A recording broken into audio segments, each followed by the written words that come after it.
The air purifier industry is worth over $12 billion. They promise to scrub the air of mold, viruses, and dust. They sell peace of mind in a plastic box. But when you strip away the marketing terms and look at the physics, a terrifying question emerges. Is this machine actually cleaning your lungs? Or is it just a glorified fan blowing dust around the room? Today, we analyze the engineering behind the HEPA filter to separate the medical-grade science from the expensive placebos.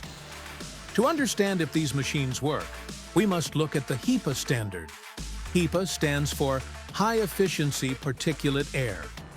To earn this label, a filter must mathematically prove it can trap 99.97% of particles that are 0.3 microns in size. Imagine a fishing net. If the holes are too big, the fish swim right through. Many cheaper units use deceptive terms like HEPA type or HEPA style. These are legally meaningless. They capture pet hair, but dangerous particles like smoke and bacteria pass through them as if the filter wasn't even there.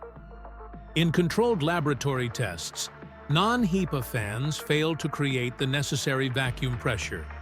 They circulate the air, but they do not scrub it.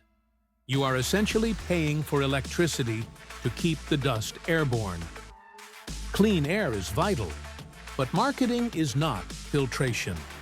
If you cannot find the specific HEPA rating on the box, do not plug it in.